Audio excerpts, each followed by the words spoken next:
은혜스러운 찬양을 해주신 성가대 감사드립니다. 날씨가 춥기 때문에 기타 다 끄지 마세요. 기타를 틀어가지고 공기를 훈훈하게 해주시기 바랍니다.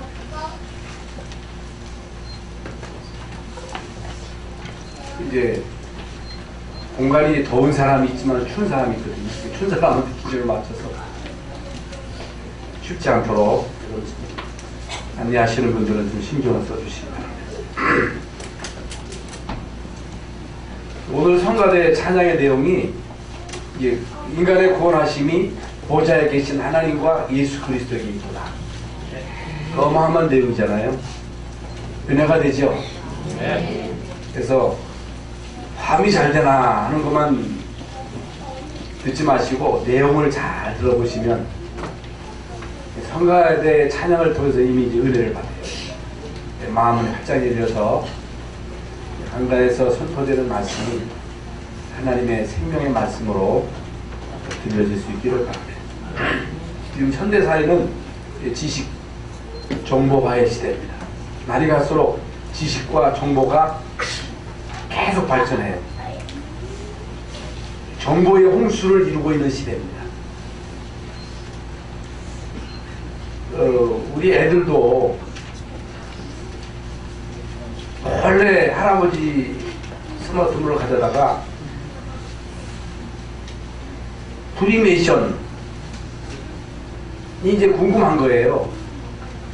그럼 프리메이션에 대해서 다 알려주더라고. 우리가 어렸을 때 프리메이션이 뭐고 뉴에이지가 뭐고 어떻게 합니까? 근데 지금은요 어린 아이들까지 이 프리메이션이 뭐다 뉴에이지가 뭐다 이런 지식을 얼마든지 알아낼 수 있단 말이죠. 그래서 어린아이부터 어른까지 모든 지식과 정보를 공유해요. 공유. 시골에서 농사를 지을 때도 여러분 비닐하우스 옛날에는요 그 비닐하우스 그 관리하려면요 얼마나 힘들었는지 모릅니다. 습도 온도를 다 자동으로 조절하지요. 농산물 수산물 농사져 가지고 인터넷으로 다 전국에 판매하지요. 그러니까 시골에서 농사짓는 그 할아버지 할머니들이 우리가 볼 때는 무식한 것 같은데 이 사람들 다 컴퓨터를 통해 가지고 인터넷을 통해서 이제 판매를 하는 거예요. 앞으로 3년만 지나면 제가 말만 하면 5개 언어로 다 통역해서 나온다. 네? 근데 이제 뭐 앞으로 통역사가 필요 없을 정도로 이제 그런 시대가 온다 그 말이죠. 옛날에는 주산기로 다 계산했잖아요. 전자계산기로 다 계산합니다. 인공지능의 발전으로 인해서 건강도 인공지능이 체크를 한다는 거예요. 밥하는 것도 총 가는 것도 이제는 이게 다 한다는 거예요.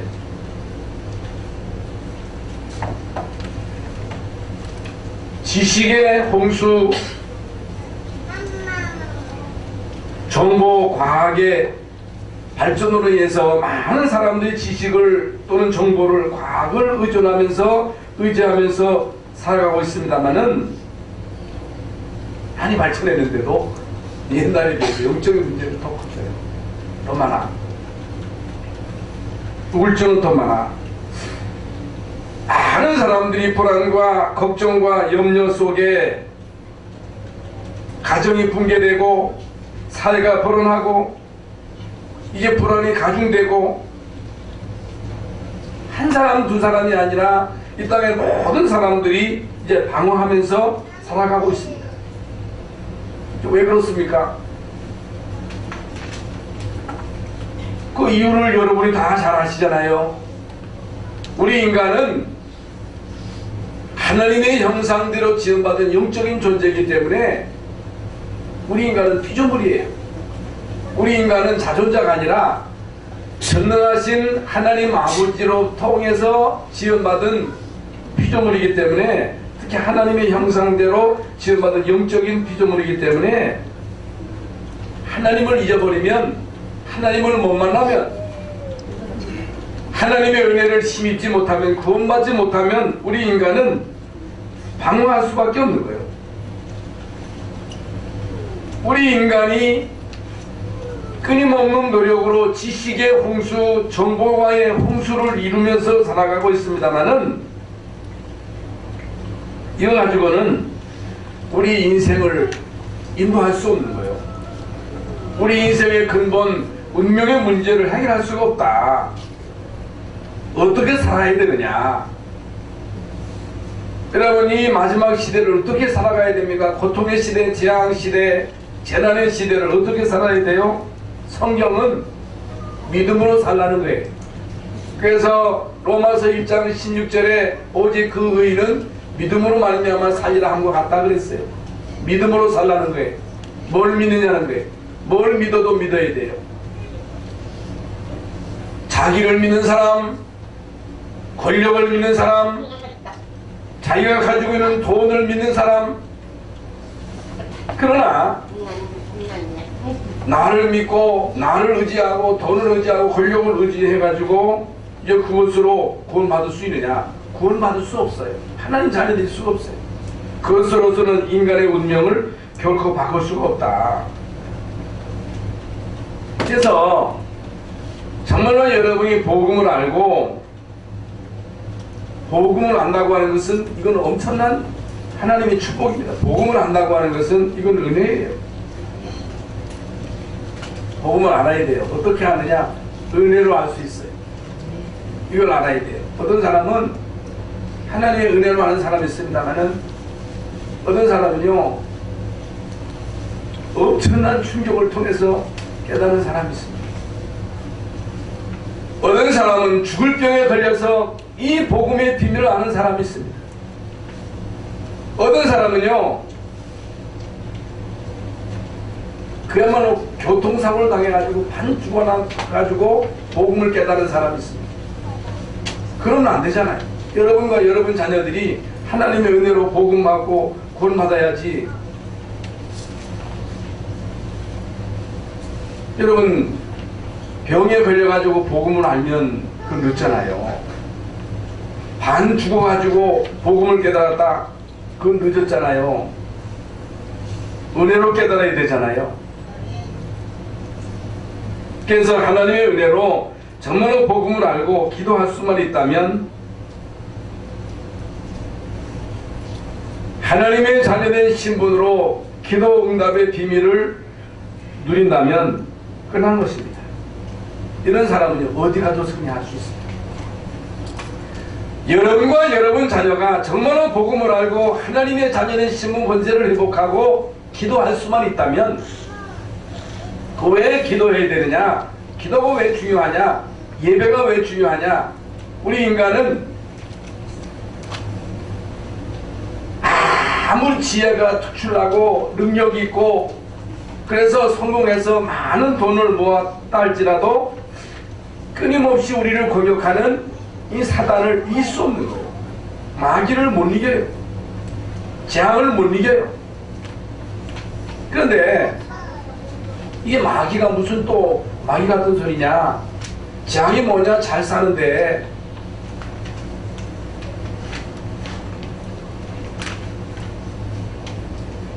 여러분,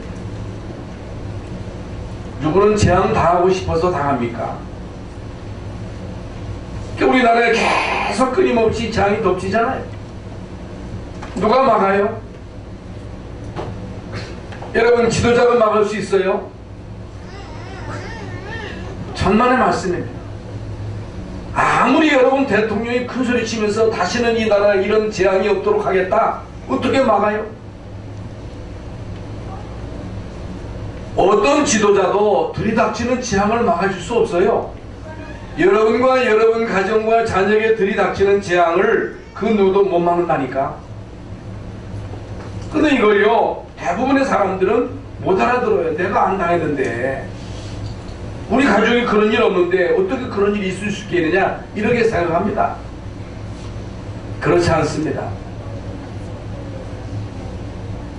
예수님이요 너희도 회개치 않으면 이와 같이 망하리라.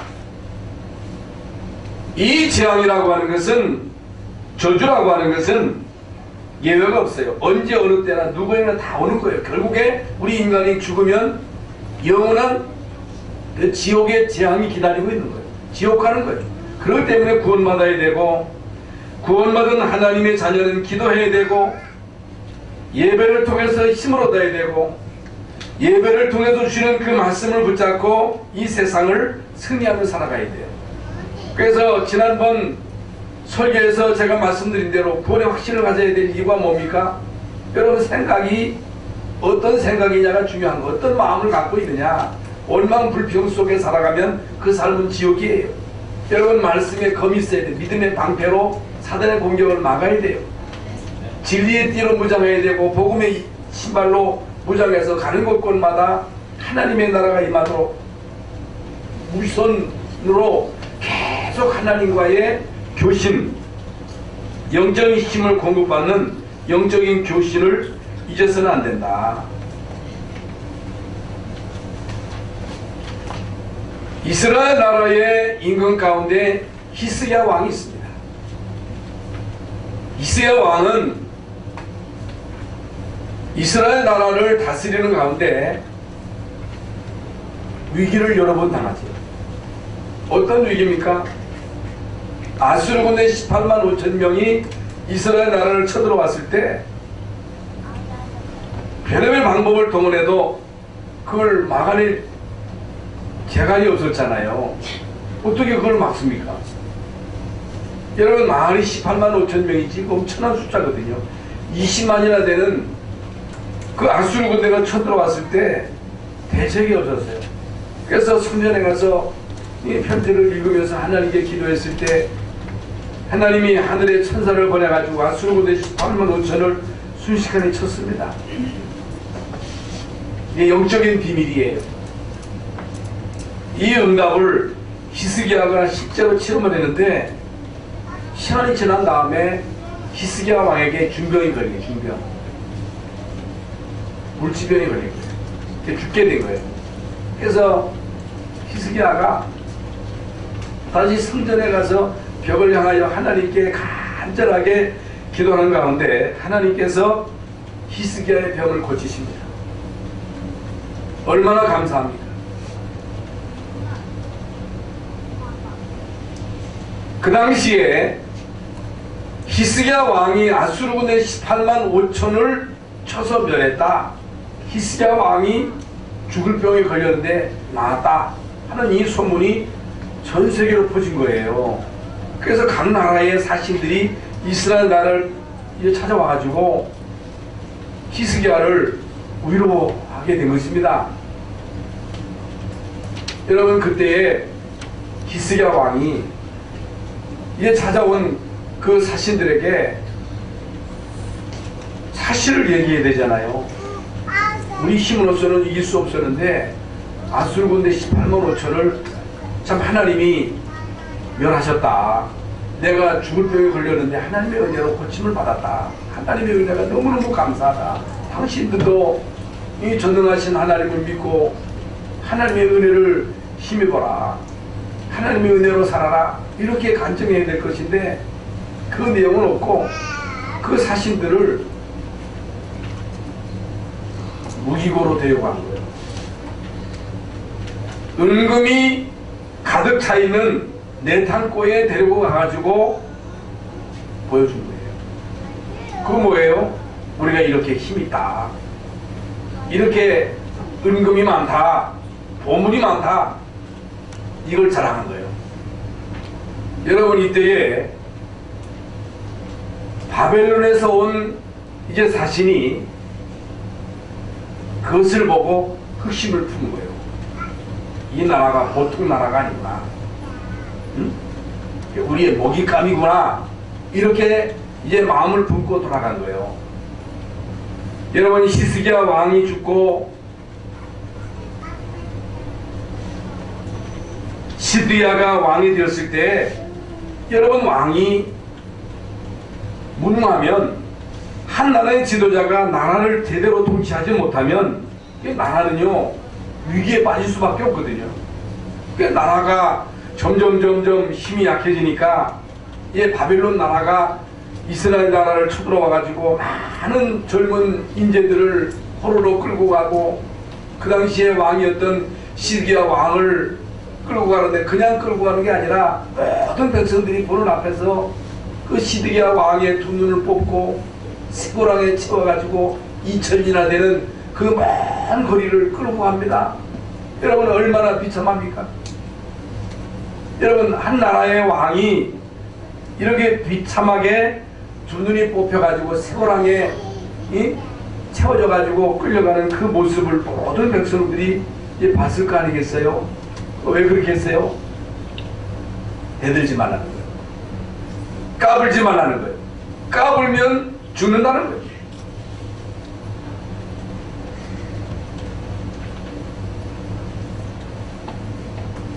모든 이제 다 끌고 갔습니다. 성전 안에는 모든 기물을 다 가져갔습니다. 은금 보화를 다 가져갔어요. 그뿐만 아니고 성전을 완전히 다 때려부시고 불살라서 없애버렸어요. 여러분 이런 비극이 어디 있습니까? 왜 이렇게 되었어요? 힘을 잃어버리면, 구원받았어도 하나님 주시는 힘을 잃어버리면 결국에는 노예가 되는 거예요. 포로가 되는 거예요. 속국이 되는 거예요.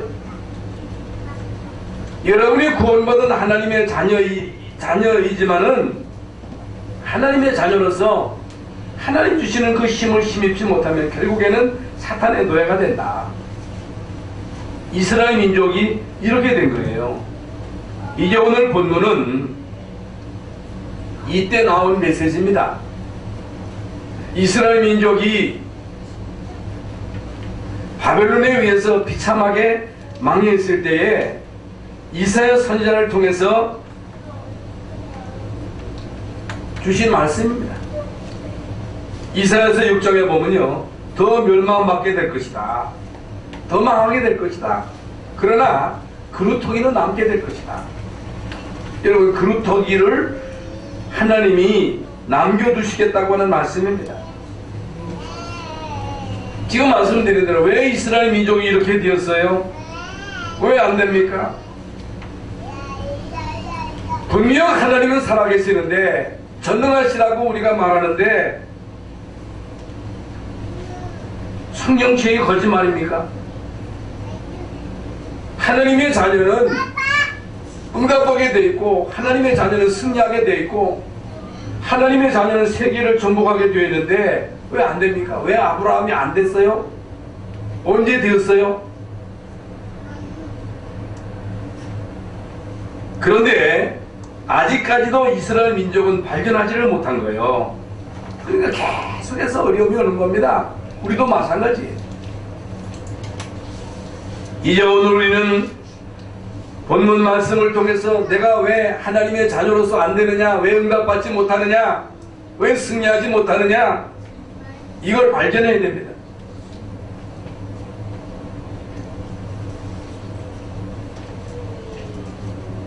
그래서 이사야서 전체가 66권인데 66권 전체를 다 볼 수는 없습니다만은 66장이죠. 66장 전체를 보면서 66장 가운데 세 가지로 이사야서를 구분할 수가 있습니다. 그게 뭐냐? 우리 인간은 그 누구를 막론하고 운명과 재앙과 저주, 사단의 권세에 뿌리를 뽑아야 된다. 이게 첫 번째로 하나님이 우리에게 주시는 말씀입니다. 그러려면 복음을 이해하셔야 돼요. 복음. 나의 운명, 나의 재앙, 저주, 사단의 권세를 뿌리 뽑아라. 그렇지 않고는 안 된다는 거예요. 이걸 못 알아들어요.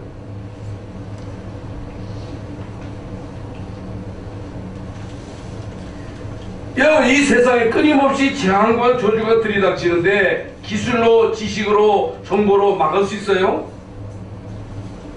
재벌이라고 막을 수 있어요? 미국에 끊임없는 재앙이 덮치는데 여러분, 미국이 최대 강국이지만 그 재앙을 막을 수 있어요? 대통령이 막을 수 있어요? 못 막습니다. 여러분과 여러분 자녀에게 재앙이 덮쳤을 때에 그 재앙을 막을 수 있냐? 없습니다. 이것부터 해결하라는 거예요. 그런데요, 이걸 못 알아들어요. 그건 저는 겪었거든요. 저는요, 인생을 살아오면서 그걸 겪은 거예요. 우리 집안에, 우리 집사람의 집안에 들이닥쳤던 재앙을 우리는 똑바로 알고 있거든요. 무슨 뭐 특별하게 도둑질을 했느냐, 뭐 살인을 범했느냐, 간음죄를 졌느냐? 아닙니다. 아주 평범하게 성실하게 살았던 집안들이에요. 근데 우리 아내가 이 땅에 태어나기 전에 아들 셋이 7, 8살 된 아들이 죽어나간 거예요. 한 사람도 아니고 어떻게 그런 일이 있을 수 있습니까? 그게 뭐예요? 재앙이에요. 우리 집안에 성은 목사가 7, 8살 때 죽을 고비를 넘겼거든요. 그게 뭐예요? 재앙이에요. 여러분, 끝까지 따라다니는 눈에 보이지 않는 흑암 세력이 있는 거예요. 여러분의 가정과 자녀에게 끊임없이 따라다니는 흑암이 있는 거예요. 이걸 막을 수 있는 길이 그리스도라고 말이에요. 이걸 그 누구도 못 막아주는 거예요. 지식이 못 막아주는 거예요. 정보가 못 막아주는 거예요. 얼마 가지고 있는 돈이 그걸 막아주느냐? 못 막아주는 거예요. 그런데요, 사람들이 그걸 못 깨달아요. 그래서 오늘 예배하면서, 찬양을 하면서 그리스도를 알므로 우리 가문의 재앙을 꺾게 되었다는 이 사실을 생각할 때 너무너무 감사한 거예요. 너무너무 감사의 눈물이 나오는 거예요. 여러분, 여기에 대한 감사가 안 나옵니까? 여러분, 정말로 그리스도 아니고도 구원받을 수 있다고 생각하십니까? 여러분, 이사야서 7장 14절에 보면요, 처녀가 잉태한 아들을 아리니 그 이름을 임마누엘이라 하리라 하라 그랬어요. 이게 무슨 말이에요? 그냥 사람으로는 구원받을 수 없다. 남자의 후손 가지고는 구원받을 수 없기에 하나님은 하나님의 아들 예수 그리스도를 동정녀 마리아에게 성령으로 잉태되어서 오게 하셨다. 그래서 여자의 후손인 그리스도 메시아만 우리 인간을 운명 조주 팔자에서 건질 수 있다. 그래서 동정녀 마리아에게 오신 예수 그리스도, 그분을 믿으라. 이 언약을 붙잡아라. 여러분, 이 언약을 붙잡을 때마다 역사가 일어난 거예요. 이스라엘 민족이 400년 동안 애굽에서 노예되었을 때에 어떻게 그들이 거기서 나왔어요? 피 바르는 날 이스라엘 민족이 거기에서 빠져나온 거예요. 뭣도 모르고 바른 거예요. 바르라 하니까 뭣도 모르고 바른 거예요. 피를 바름으로 인해서 어떤 일이 벌어질 거라고 하면서 상상도 못하고 그냥 하락하니까 한 거예요. 빠져나오는데 피 바름으로 빠져나왔구나, 너무너무 감사하다. 그것도 모르고 그냥 뭣도 모르고 빠져나와서 모세가 따라오라 하니까 그냥 따라간 거예요.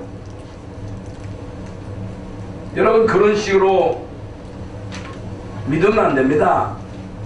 여기에는 감사도 없고 감격도 없고, 응? 시험도 없으니까 관약하다가 문제만 오면 또 원망하고 불평하고 좌절하고 낙심하고 막 그러잖아요.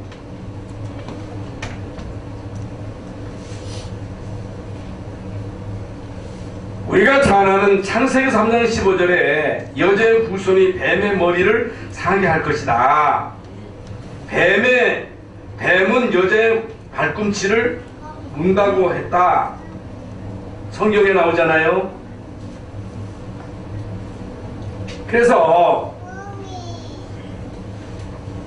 이 예수님이 이 땅에 오셔서 십자가상에서 피 흘리심으로 우리의 모든 죄와 저주를 싹 다 해결하시고 사단의 세력을 꺾으시고 우리를 거기서 건져내시겠다고 하는 그 말씀이구나. 이게 바로 여자의 후손이 뱀의 머리를 상하게 할 것이라고 그 말씀의 뜻이구나. 이게 깨달아져야 돼요. 이게 믿어져야 돼요. 이게 믿어지는 순간, 이게 깨달아지는 순간, 여기에 대한 감사가 여러분 마음에 닿는 순간부터 눈이 띄기 시작하는데,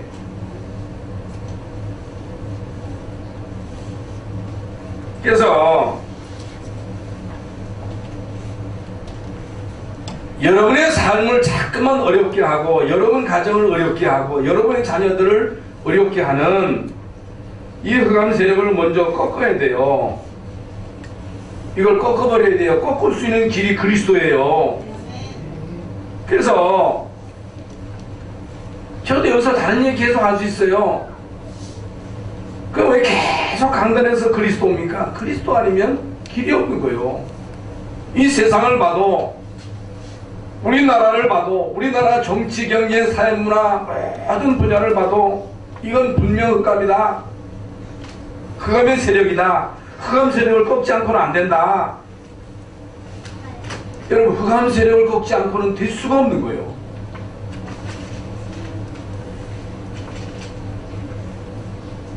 그리스도를 정말로 알고 그리스도를 부르면 여러분은, 또 여러분의 집은 반드시 구원받을 것이고 망할 수 없다. 얼마나 엄청난 언약입니까? 이것을 붙잡으라고 말이에요. 아니, 복음을 깨달았는데, 아니 내가 예수 믿는데 왜 그러냐? 천녀가 잉태 아들 아리니 그 이름을 임마누엘이라 하리라.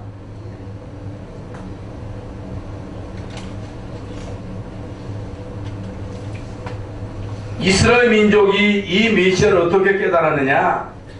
잘못 깨달은 거예요. 이스라엘 민족이 양의 피를 바르고 나왔습니다마는 거기에 대한 감동이 없었어요. 감격이 없었어요.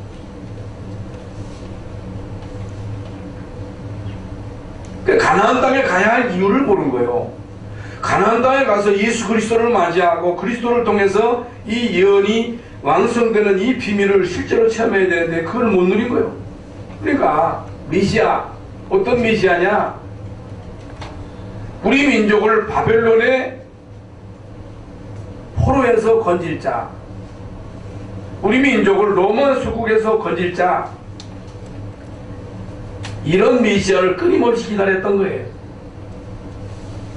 이걸 못 누리니까 계속 솟는 거예요.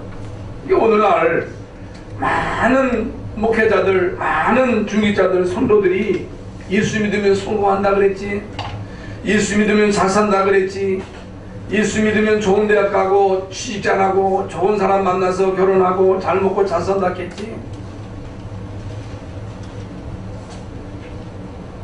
못 깨달은 거예요. 불신자도 얼마든지 성공할 수 있습니다. 여러분, 불신자도 얼마든지 좋은 대학 가고 좋은 직장 가고 좋은 사람 만나서 호의호식하면서 얼마든지 잘 살 수 있습니다. 예수 믿음으로 인해서 이런 육신적인 이런 혜택이 주어진다. 예수 안 믿어도 돼요. 예수 안 믿고 이 세상에서 얼마든지 불신자처럼 성공할 수 있습니다. 그런 말이 아닙니다. 그런 말이 아니고, 뭘 못 깨달으느냐? 그리스도의 절대적 필요성을 못 깨달았다, 그 말이에요.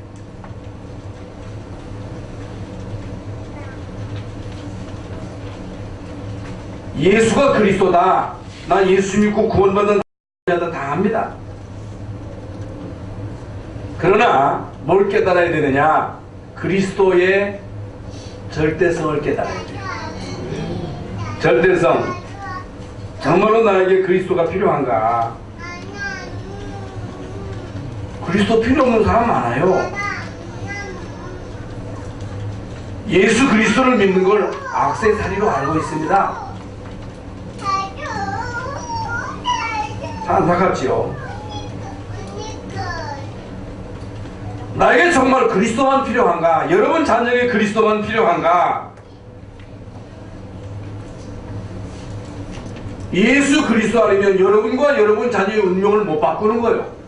운명을 못 바꾼다 그 말이에요. 운명을 바꾸는 것을 보고 그리스도라 말하는 거예요. 여러분, 불신자는요 운명에 걸려있기 때문에 점칠 수밖에 없습니다. 불신자는 마귀의 자식이기 때문에 마귀를 찾아가게 되어 있습니다. 그게 맞는 거예요. 귀신 들린 사람에게 찾아가면 귀신같이 하나 맞춥니다. 그러니까 많은 불신자 정치인들이 무속인을 끼고 있는 거예요. 많은 불신자 재벌들이 결국에는 귀신 들린 무속인을 끼고 그들의 기도를 받고 있습니다. 그러니까 점점 어려워질 수밖에 없는 거예요. 잘 살고 못 살고는 둘째입니다. 끊임없는 재앙이 덮친다니까, 정신 문제가 온다니까, 영적인 문제가 온다니까. 그러니까 피비린내 나게 형제간에 싸우는 거예요. 죽기 살기로 정치적으로 막 싸우는 거예요. 왜? 그게 다기 때문에 망할지도 모르고.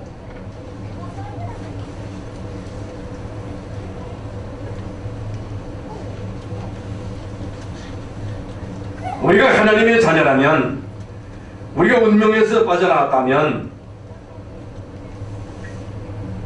우리는 운명이 바뀐 거예요.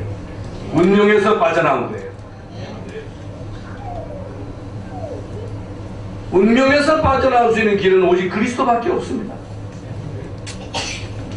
구원을 받았는데도, 하나님의 자녀인데도 끊임없이 틈만 나면 우리를 공격해 들어옵니다. 그래서 베드로전서 5장 7절 8절에 근신 나라 깨어라, 너희 대적 마귀가 우는 사자와 같이 돌아다니며 삼킬 자를 찾는다 그랬어요. 그 이전에 너희 염려를 주께 맡기라 했거든요. 끊임없이 우리에게 불신앙을 심고 염려를 심고 두려움을 심고 인본주의를 쓰게 해가지고 결국에는 우리로 하여금 이 땅에서 실패하게 한다. 그렇기 때문에 우리는 하나님의 말씀으로 무장해야 돼요. 구원의 감사와 감격을 한순간도 놓쳐서는 안 됩니다. 다른 것으로 여러분이 힘을 삼으면 안 돼요. 나는 그래도 살만하지, 그게 우리의 힘이 되면 안 돼요. 살만한 사람이 있거든요. 집에도 있고 직장도 괜찮고 직장도 안전하고 그런 사람들이 있더라고요. 아이고 목사님, 그래도 우리는 집도 있고 남편 직장도 그냥 괜찮고 한 달에 들어온 수입이 어느 정도 돼서 사는 데는 걱정 없어요. 사는 데는 걱정 없어도 그것에게 소망을 두면 안 돼요. 그것 때문에 행복하지는 않습니다. 그것 때문에 우리 마음의 불안을 없애는 것은 아니에요. 주님 우리와 함께 하셔야 돼요. 하나님이 나와 함께 하시는 임마누엘의 축복을 누려야 평안한 거예요. 내가 너에게 평안을 주노니 내가 너에게 주는 것이 세상이 주는 것 같지 않다 그랬어요. 세상이 주는 거, 돈이 들어오면요 우선은 좋아요. 좋은 대학에 가면 우선은 좋아요. 좋은 집에 가면요 우선은 좋아요. 좋은 차를 사면요 처음에는 좋아요. 그렇다고 해서 행복한 건 아니에요. 그렇다고 해서 기쁜 건 아니에요. 그렇다고 평안한 건 아니에요. 경험이잖아요. 주님이 여러분과 함께 하시는 이 사실이 체험되어져야, 임마누엘이 체험되어져야 그때에 여러분의 마음에 평안이 오는 거예요. 기쁨이 오는 거예요. 이걸 누리라는 거예요. 이것을 계속 누리는 것이 이게 신앙생활이에요. 그러면 나머지는 어떻게 돼요? 따라오는 거예요. 돈도 따라오고 성공도 따라오고 집도 따라오고 다 따라오는 것이지 그 필요 없다는 얘기가 아니라 그 말이에요. 아니 목사님 집도 필요 없고 직장도 필요 없고 돈도 필요 없단 말입니다. 아니지, 우리가 이 땅에 사는데 어떻든 돈이 없으면 일단 여러분이 꼼짝도 못하잖아요. 돈도 있어야 돼요. 직장도 좋은 직장에 가야 되고 집도 사야 되고 다 있어야 돼요. 그러나 그것이 우리에게 행복을 줄 수 없다. 안식을 줄 수 없다. 그것이 우리에게 재앙을 막을 수가 없다. 그리스도로만 막을 수 있다. 주님이 우리와 함께 하셔야 임마누엘 축복을 누려야 편한 것이다. 행복할 것이다. 그 말입니다. 첫 번째가 뭐예요? 운명과 재앙과 저주 사탄의 권세를 우리 뽑아라. 두 번째로는 하나님의 말씀을 붙잡아라. 다른 거 붙잡지 말고 하나님의 말씀을 언약으로 붙잡아라. 그래서 복음을 깨달은 사람은 구원받은 사람이에요. 구원받은 사람은 하나님의 말씀이 들려져요. 귀 있는 자는 성령이 교회들에게 하시는 말씀을 들을지어다 그랬어요. 하나님의 말씀이 안 들려지면 신앙생활이 안 되는 거예요. 여러분 여기 앉아서 예배 드려도 하나님의 말씀이 들려져야 돼요. 그래서 하나님의 말씀을 듣고 그 말씀을 굳게 붙잡아야 돼요. 하나님의 말씀을 붙잡았다는 말이 무슨 말이에요? 여러분 이 세상을 살아오면서 이런 문제 저런 문제 위기 갈등 질병 이런 것들이 왔잖아요. 우리 집안에도 그런 문제가 왔을 때 어떤 이제 교육자가 찾아와가지고 모리아 산 사건에 대해서 말씀을 하십니다. 그러면서 창세기 22장에 모리아 산에서 이삭을 바치려 할 때 이삭 대신에 수양에 대한 메시지가 있잖아요. 그 메시지를 주면서 목사님 연약을 붙잡으세요 그러더라. 저는요 그 말씀을 붙잡았어요. 그 말씀을 붙잡고 응답 받았다니까.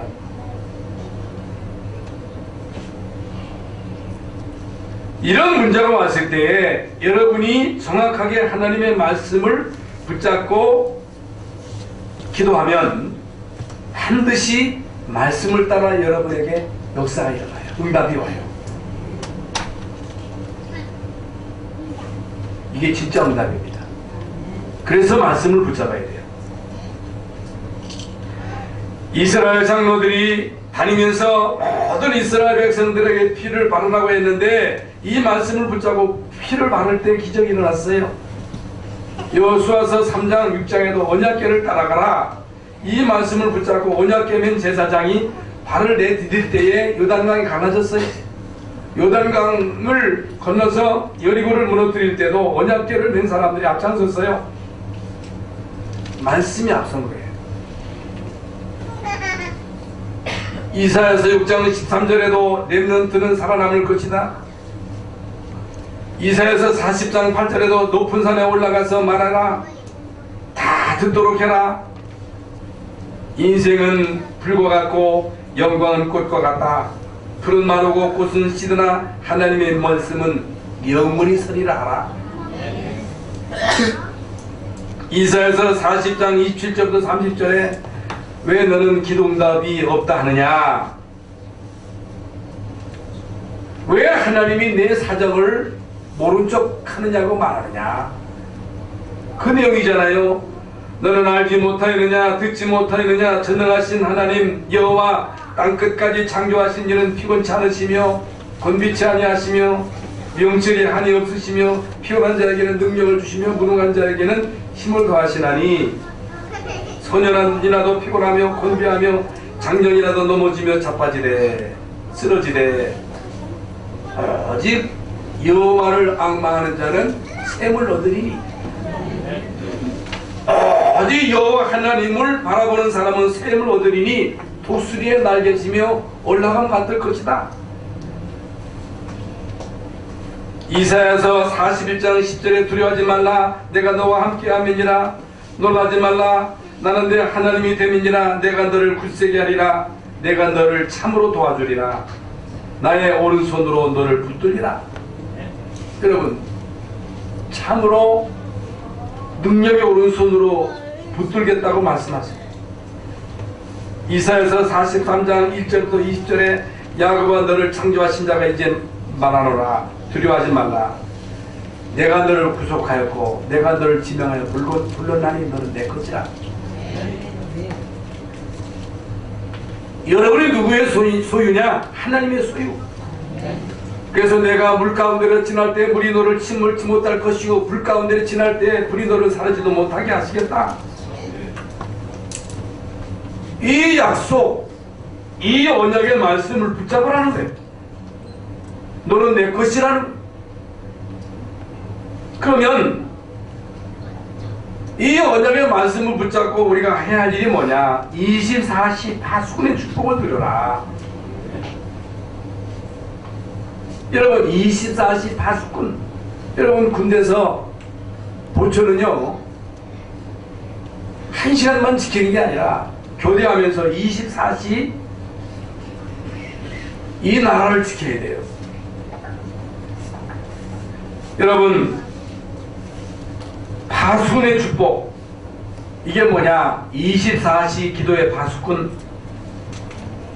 왜 24시냐? 24시 하나님은 우리에게 응답하십니다. 사단은 24시 여러분을 공격한다. 그러면서 이사야서 62장 6절에 예루살렘아 내가 너의 성벽에 파수꾼을 세우고 그들로 하여금 주야로 계속 잠잠하지 않게 하셨느니라. 여러분이요 이 언약의 말씀을 붙잡고 무시로 기도하라고, 호흡하면서 기도하라고. 예수님도 제자들에게 숨을 내쉬면서 성령을 받으라고 하셨거든요. 그래서 여러분 나름대로의 호흡 기도를 하셔야 돼요. 그러면요 여러분 건강에 많은 도움이 됩니다. 그래서 이 언약 잡고 여러분이 이제 무시로 기도할 수만 있다면 여러분의 전무후무한 응답을 하나님이 주실 것이다. 여러분 이 응답을 이번 한 주간 동안 꼭 체험하시기를 바랍니다. 결론적으로 종일종야 이게 뭐예요? 종일 낮 종야 밤새도록. 이 말은 종일종야 수고하라고 하는 말이 아니고 종일종야로 하나님은 여러분을 축복하고 계신다. 종일종야로 하나님은 눈동자와 같이 여러분을 지키고 계신다. 여호와로 기억하시게 하라 하는 말이 무슨 말입니까? 하나님은 여러분을 놓치지 않으시고 응답하신다는 사실을 기억해라. 이걸 놓치지 말아라. 그러면서 오늘 본문 11절에 상급과 보응이 내 앞에 있느니라. 10절에는 성문으로 나가라 나가라 백성이 올 길을 닦으라 큰 길을 수축하고 수축하라 돌을 지어라 만민을 위해서 기치를 들라 그랬습니다. 돌을 지어라. 돌. 우리 속에 있는 돌, 만민을 위해서 길을 들라. 그러면서 11절에 상급과 보응이 내 앞에 있느니라. 12절에 사람이 너를 하나님의 사람으로 보게 될 것이다. 사람들이 너를 일컬어 거룩한 백성이라 여호와의 구속하신 자라 하겠고 너를 일컬어 찾은받은 자요 버림받지 않은 성읍이라 하리라. 여러분을 보고 아이고 하나님이 저 사람 버렸네 그러면 안 되잖아요. 하나님이 저 사람을 버렸는가 보다 이렇게 말을 들으면 안 되잖아요. 사람들이 너를 일컬어 거룩한 백성이라 여호와의 구속하신 자라 하겠고 너를 일컬어 찾은받은 자요 버림받지 않은 성읍이라 하리라. 이런 칭호를 받을 수 있기를 바랍니다. 어떻게 하면 되느냐? 오늘 말씀대로 운명과 재앙, 저주, 사탄의 권세를 뿌리 뽑아라. 누구의 이름으로? 예수 그리스도의 이름으로. 하나님의 말씀을 붙잡고 24시 기도 속으로 들어가라. 도를 지하라. 종일종야 하나님이 여러분을 축복하신다는 이 사실을 잊지 말아라. 상급과 부흥이 내 앞에 있느니라. 사람들이 걸어 너를 거룩한 백성이라 여호와의 구속하신 자라 하겠고 너를 일컬어 찾은받은 자여 버림받지 않은 성비라 하리라. 이런 칭호를 받을 수 있도록 여러분이 이번 한 주간 아니 일평생 동안 응답받고 승리하는 여러분 되시기를 예수님의 이름으로 축원합니다. 하나님 아버지 감사합니다. 오늘도 저희들 주의 전에 나와 예배하며 하나님의 언약의 말씀을 받게 하심을 감사합니다. 우리를 운명 저주 사단의 권세에서 건져주시고 하나님의 언약의 말씀을 붙잡고 24시 기도의 응답을 누리게 하여 주시옵소서. 예수 그리스도 이름으로 기도하옵나이다. 아멘.